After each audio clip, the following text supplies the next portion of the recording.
Hi, I'm Sharon, and this is Brad, and this is the Determined Life.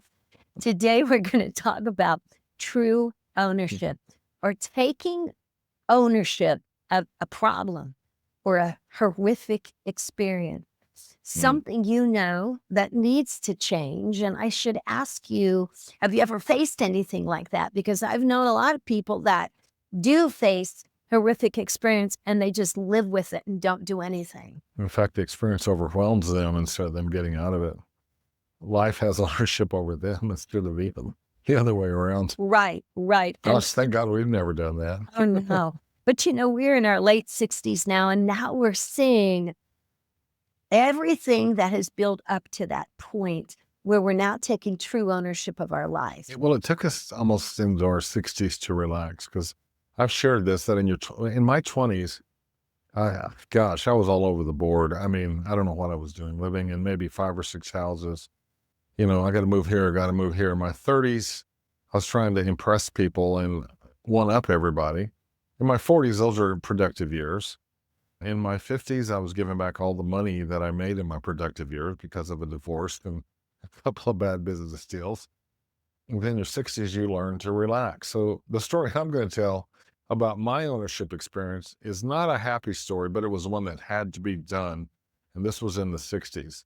Tell us about yours. When was yours? My story is something that happened to me as a teacher in elementary school, and it affected my life big time. And you were what age were you at the time? I was in my early 50s, but we're just wondering, are you in a situation where you need to take true ownership? Listen up. Listen up. Sorry, folks. We're still learning how to do here. It is a snowy day today in Wyoming. So I'm going to share with you today my story of ownership. This is a hard story for me to tell. It's not an easy one. It's a story about my son. And the thing about ownership is that no one can tell you what ownership's going to be like for you, and no one can really tell you what the outcome is going to be. So let me just tell you a little bit about him. His name was Braden.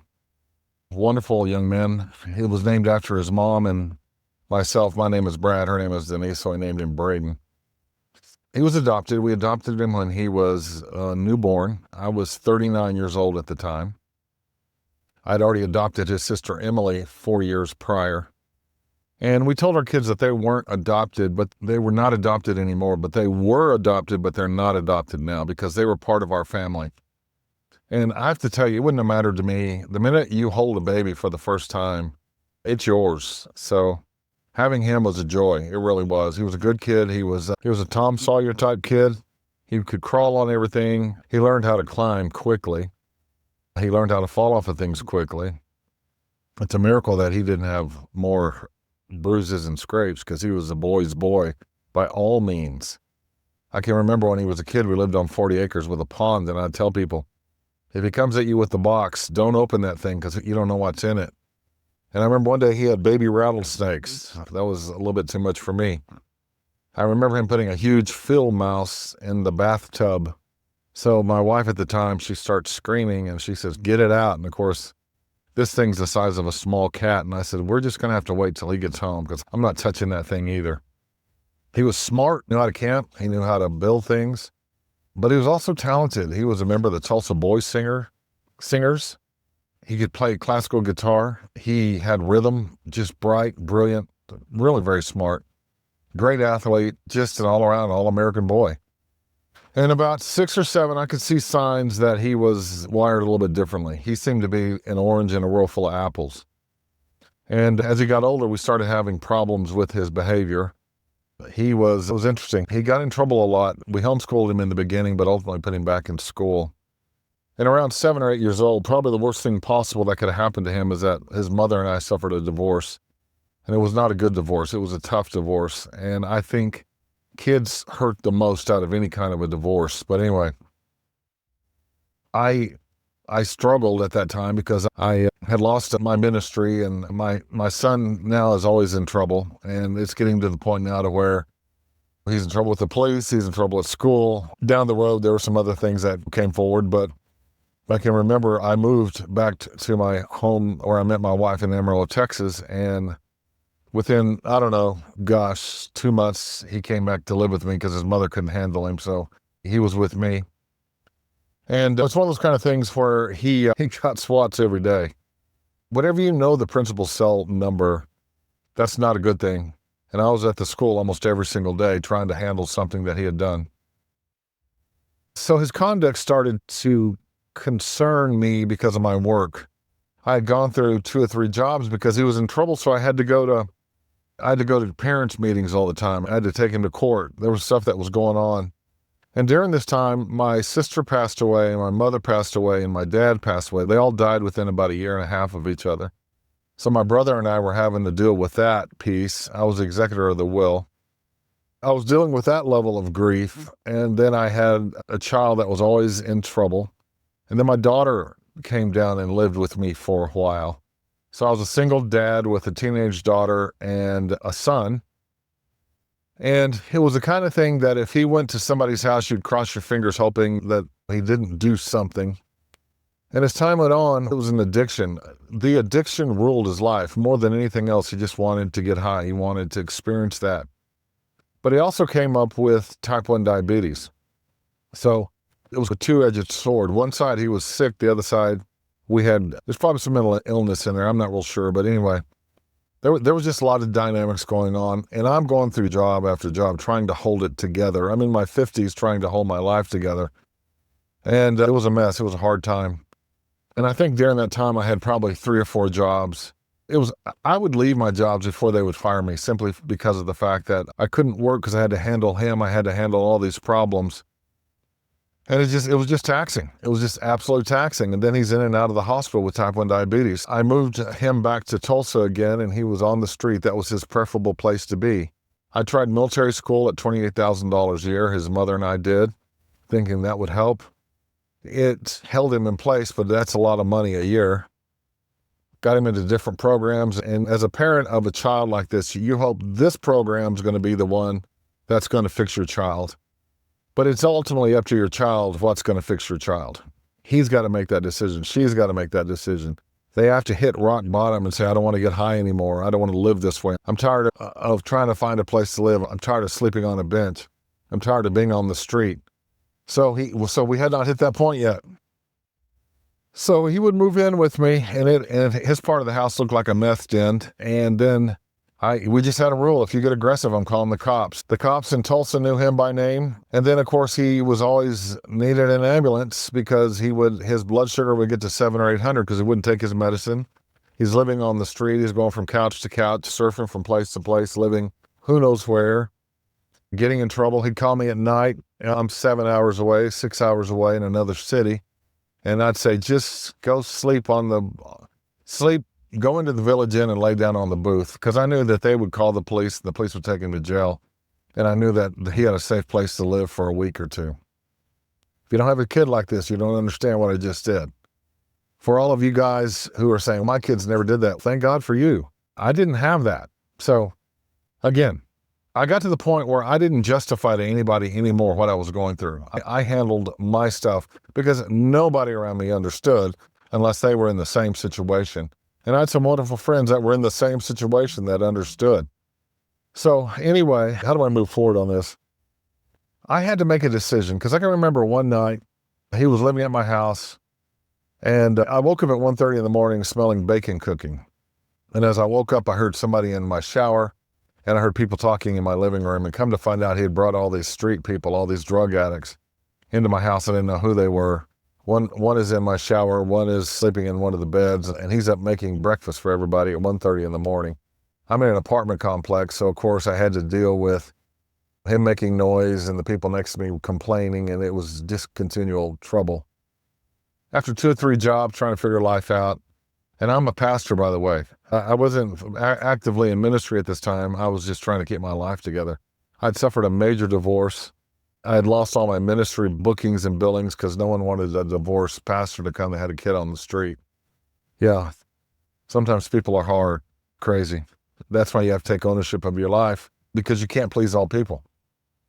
So he had come to live with me, and I don't know, I'd called the cops on him, I don't know how many times. He was too hard to handle.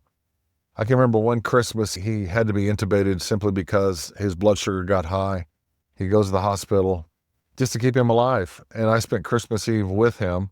I was in the hospital bed next to him and was happy because I had my son. Even though he was intubated, I knew where he was. He wasn't on the street. Time went on, and I had moved to Wyoming, and he was up here with me. And I knew in the winter he couldn't be up here on the street in the winter because I knew he was going to break every rule of my house. And he'd ultimately be on the street because winters here are just too harsh. So I made the hardest decision I've ever made. I took ownership of my life, and once and for all, I said, I'm going to take care of me. He's now 22, 23 years old. I put him on a bus and sent him back to Tulsa. And I didn't know what was going to happen. I did. I knew that everything I packed him, all the food I gave him, everything that would happen, within a period of time, he'd trade it for drugs. He'd be on the street. And within a short period of time, he'd be back in the hospital. So we're going to complete that cycle. We're going to start that cycle again. But I knew I had to take care of me. So I took ownership. I put him on the bus. I went to the Civic Center parking lot and wailed and cried because I felt like I had lost my son. And ultimately I had, because I never saw him on this earth again. So what happened was he would call every day, wants money, wants this. And our rule was, that part doesn't matter. But anyway, I get a call one day, and I pretty much knew what was going on. I knew the main phone line to every hospital in Tulsa. I had it memorized because when he wouldn't call me, I knew that his blood sugar was high and he's in the hospital again. So he'd go in the hospital, they would fix him up, and then he would leave. What do they call AMA? Against medical advice. And he'd be back out on the street again. But this time they called and it was different. And the girl where the house he was staying at, because he stayed who knows where, in squalor at times, guys. If you've never been on the street and seen this, you can't relate to it. But it's horrible. And she goes, what hospital? She goes, because this, so they sent him to St. Francis in Tulsa. And I called the next day and the guy goes, no, this is different. It's not his blood sugar. He's overdosed. He laid on a couch for 2 hours and he has no oxygen to his brain. And he called everybody family. Everybody out there on the street calls each other family. Here was the problem. His family was in the back room high, and they didn't know that he was in distress.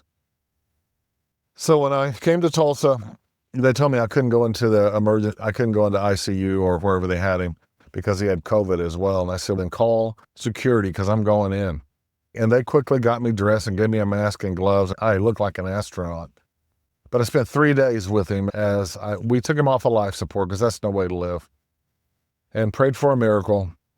And I knew that if he survived, I didn't want my son suffering like that. So within 3 days, he had passed. And I wrote the intro to my second book, Overcomers, as I listened to my son breathe and spent time with him. And for 3 days, I just spent time with him, just listening to him breathe, touching his hair, just spending time with him. Anyway, I did his funeral. As a pastor, I did his funeral because no one was going to do my son's funeral. He was my son. Because he was my son. Anyway, I had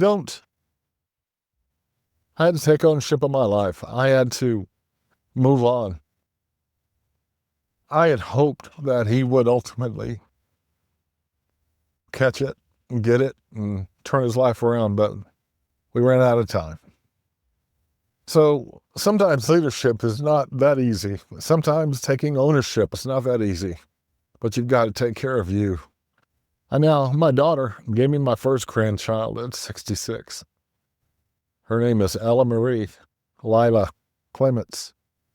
She is 10 months old today. She'll be a year old in a couple of months. And I have new life again. It is a wonderful thing. So not an easy story to tell, but that's my story on ownership. It's a wintry day in Wyoming, and my story is a little different. My story begins about 13 years ago when I was in my mid-50s and working as a full-day kindergarten teacher in central Wyoming. My community was an agricultural community.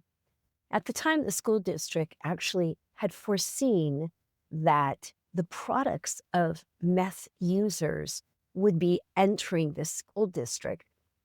And it was a really important time because we didn't really know what to expect. At the same time, school districts locally, state, and federally actually required you to prove that you could grow kids. You were meeting standards at all levels. And another element you probably should know about is the school district also practiced inclusion. And if you don't know what inclusion is when everybody should be in the classroom. Everybody has equal educational opportunities. Doesn't matter. Just doesn't matter who you are or what you are, which ironically, I believe in inclusion. But I was asked if I would put a handful of kids in my regular kindergarten classroom, which I did. I took 5 the first year. And what a year it was, because they were mixed, because we were practicing inclusion with 12 other agricultural kids. If you know anything about agricultural kids, they're very responsible. They know what's going on. They really do know the difference between right and wrong. So we mixed the 5 children in a classroom setting. And I'll tell you, we were not prepared. We were not prepared socially, emotionally, economically, in any way or form. These kids were just a whole different breed of children. I had kids that would just go poop on the floor because they didn't know any different. They had no habits in the bathroom.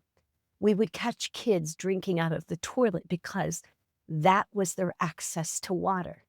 We had starving kids where we would feed them in the morning breakfast. We would feed them at noon. We would feed them before they went home, and we fed them snacks in between. We even started a project out of northeastern Wyoming where we would take backpacks and we would fill them full of food. And the kids would take them home on Friday night in order for them to have something to eat. And initially, those kids would just storm through that backpack and eat everything that was there until the bus driver realized what was going on. And then we discovered, when we stopped that behavior, that the parents of these kids would grab their backpack, force the kid in a car, and off they would go. And what we later discovered is that these kids, what they were bringing home in terms to eat for the weekend, was actually sold by the parents. Almost every situation, that's what happened, because they may have gotten over meth, but were in an abusive culture. And so they had some drug habit. They had alcohol or they had pot that they would use, and they would sell their children's food in order to do so. It was a difficult time. And after the first year, I said, okay, what am I doing? And I tried to get out of that situation, but I could not. I was under contract, and public school is public school. You were going to maintain your contract. And I was very much in favor the first year. The second year occurred with the same kind of problem. And I didn't mention in the first year, I had very little in classroom assistance because, of course, we had a shortcut of funding in our community and in our school district. So you were limited. Didn't matter how needy your classroom was. So the second year, going into the second year, I sought out a couple of parents that really helped me so much to this day. They're my dear friends because they helped me through such a difficult time that second year. But at the second year, at the end, I requested again a change of teaching because it was killing me. I was gaining weight. I was sick. I had so much inflammation. I was always in pain. I couldn't exercise. I struggled with my marriage. I struggled with my relationships. And I could see what these kids had to go home to. And it just broke my heart. So at the beginning of the third year, I told everybody, including my administrator, that this was my last year, that I would be taking early retirement. And I got through my third year, but I can't tell you how many times I was hit, I was struck in the stomach, in the head. The violence was there. The out of control behavior was there. Did we make progress with these children? Yes, we did. And why am I telling you this story? Because I had to get to a point where I took true ownership. And I had to leave one of the biggest things that I love the most. And we sometimes never know the outcome of taking complete ownership. But I decided at that time that nobody else was going to control my health, my life, my relationships. Not a school district, not an agency, and not a government. So I quit. But I can tell you that my story ends with a lot more happiness than Brad's. I kind of pursued my happiness area of teaching. And thanks for joining me. So we covered our stories, which was not easy for either one of us to do. Mhm. But taking ownership, personal ownership, sometimes is not going to be easy. So, Very time consuming. well, if you're looking for easy, this is not it. So let me read briefly what the dictionary says about ownership of your life. So taking ownership of your life means accepting full responsibility for your thoughts, actions, and the overall trajectory of your existence. So your existence on this earth, you have a trajectory like an airplane going from Los Angeles to New York. There's a trajectory to get you to New York. Whenever you get on the plane, it says New York.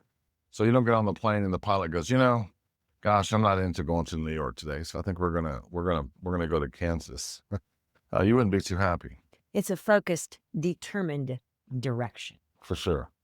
It involves recognizing that you have agency and the power to make choices that shape your experiences rather than letting external factors dictate your life. And external factors can absolutely dictate your life. So what was the backside? What was the benefit of you taking ownership of that situation with those very, very high need children? Well, I'm still concerned about those children as to where they are 13 years later, but it came down to me. It came down to taking total responsibility of me and prioritizing me, which is something very different, being married with 5 kids. And I just concluded that I could not have these outside circumstances, a school district, determine for me what I was going to be. And I just found that I personally was just going down a drain Right. mentally, physically, my health, everything. And the biggest thing that I disliked about me, and it was the fact that I complained a great deal about this because nobody would help me, or I felt like I was very limited to help. And I love what it has done today for me, because what I did is get out of that complaining mode. I changed my life. And today, where I am is back teaching, teaching 7 different decades, which is one of the most rewarding things that I've been able to do. So I can see aging progressing. So I'm a health coach, I'm a teacher in studio, online, all of those things that allows me to really be a student of teaching still to this day. And I love the fact that my story is a lot happier than yours. Well, my story turned out to be happy because I know where my son is, but you have a Pilates studio in our house, which is interesting. It's interesting if they're putting furniture in there, you're bringing in equipment into a nice house. It was a funny story, but it's something that you enjoy doing. So I'm all about that. My story of ownership was that I started with doing my son's funeral. I officiated it. I preached it. I told his story. in a way that was positive. And I even invited the house that he overdosed in. I invited everybody from that house to come. And then the halfway house that he was attending off and on, I invited all of them to come. I think we had like the assistant district attorney came. So there's a lot of people were affected by what had occurred because I invited everybody to his funeral. They had worked with him through his hard time. So why don't we give a great finality to his life? And that was the beginning of me taking ownership. Since then, what I've done, what we've done is we've done meetings, quote, revival type meetings, which I'm not so hip on that word, revival, but we've done meetings in different cities with our focus on making the city better and trying to save as many people as we can from suicide, overdoses, whatever the case is, to give them hope. And we're currently on a board, Sharon and I are both on a board, where that's the focus. The focus is to help kids in need and to find that one kid who is struggling, which is big for us. We put on benefit concerts. We've done a lot of things to help our community and to help the world if we can, to learn how to work through suicide, work through overdoses, work through losing somebody. And that's no longer just kids. It's now adults. It's grandparents. I mean, I've had people call me that they're worried about their husband that's 85 years old because he's suicidal.